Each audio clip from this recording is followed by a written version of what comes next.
Selanjutnya, keterampilan ekstra yang harus dimiliki seorang babysitter. Profesi ini menuntut seorang pengasuh anak harus memiliki kesabaran yang ekstra dan mampu mengendalikan emosionalnya. Karena menghadapi anak kecil sangatlah susah, kadangkala tindakannya mudah menyulut emosi kita. Dalam hal ini, babysitter dituntut untuk sabar dan bertindak secara hati-hati. Bahkan dalam suatu yayasan penyalur tenaga kerja pengasuh anak, sebelum diterjunkan ke lapangan kerja, para calon babysitter ini diberikan pendidikan khusus sebelum menerapkan profesi secara langsung ke pekerjaannya ini. Dalam masa pelatihan ini, sebagai calon babysitter dilakukan penilaian sesuai dengan keterampilan, kemampuan berinteraksi terhadap anak, berkomunikasi, pengetahuannya, keimanan dan ketakwaannya terhadap Tuhan Yang Maha Esa, sehingga hasil penilaian itu dapat dijadikan acuan para orang tua anak asuh yang ingin menjadi babysitter sebagai pengasuh anak-anak.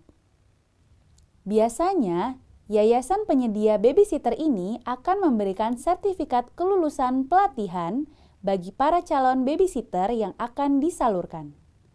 Keterampilan khusus yang harus dimiliki oleh seorang pengasuh anak yaitu mampu memandikan anak dengan rasa kasih sayang sehingga anak merasa nyaman seperti dimandikan oleh ibu sendiri walaupun yang memandikan hanya seorang babysitter.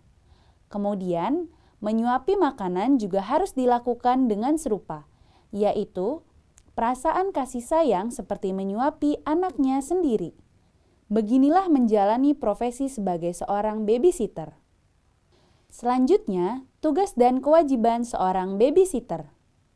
Terkait dengan sebuah profesi pekerjaannya, maka seorang pengasuh anak atau yang sering disebut dengan babysitter, maka tugas dan kewajiban untuk memenuhi tanggung jawab atau kerjaan pokok yang harus dilakukan oleh seorang babysitter ini antara lain yaitu: pertama, membantu orang tua anak asuhnya dalam mengasuh anak asuhannya.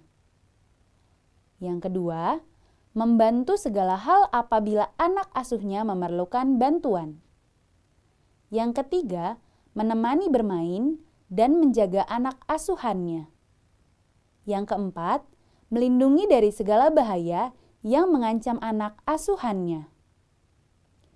Yang kelima, memandikan saat mandi ketika orang tua anak tersebut tidak ada atau anak yang diasuh belum mampu mandi sendiri. Yang keenam, menyuapi saat makan ketika orang tua anak tersebut tidak ada atau anak yang diasuh belum mampu makan sendiri. Yang ketujuh, memberikan bimbingan yang sifatnya mendidik yang baik.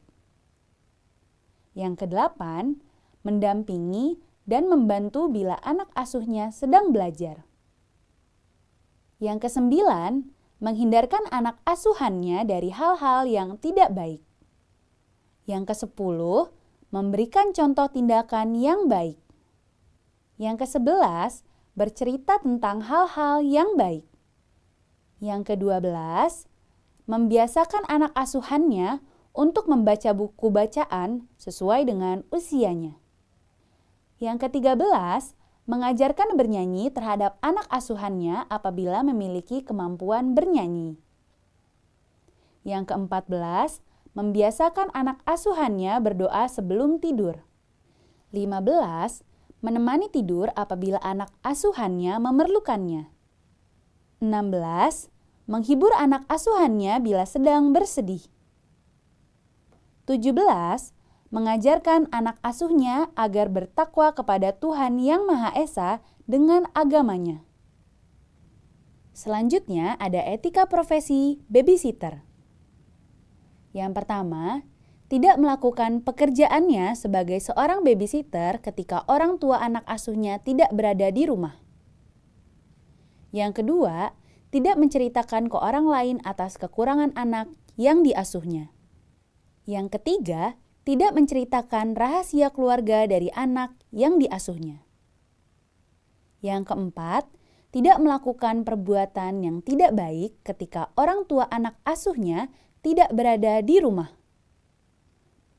Yang kelima, tidak menerima tamu pribadinya tanpa seizin orang tua anak asuhnya. Yang keenam, tidak meninggalkan rumah bila mana orang tua anak asuhnya sedang tidak berada di rumah.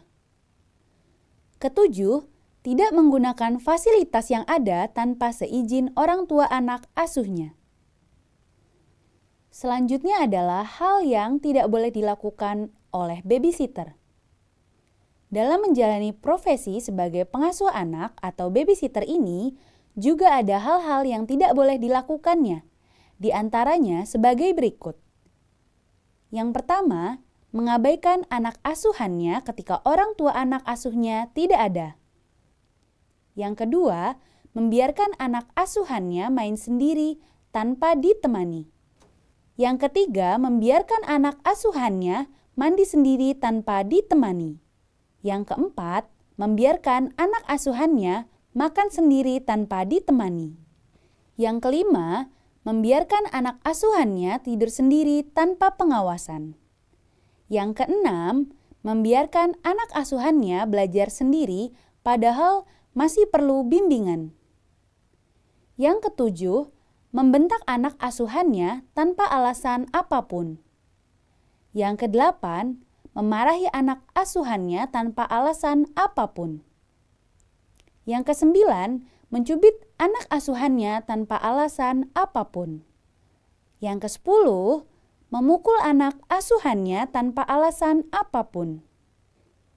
Yang kesebelas, bertingkah laku tak senonoh di depan anak asuhannya. Kedua belas, berbicara tak senonoh di depan anak asuhannya. Ketiga belas, berpakaian tak senonoh di depan anak asuhannya. 14, berdandan tak pantas di depan anak asuhannya. 15, mengajarkan yang tidak baik terhadap anak asuhannya. 16, memberikan obat tanpa seizin orang tua anak. 17, memasukkan tamu tanpa seizin majikan.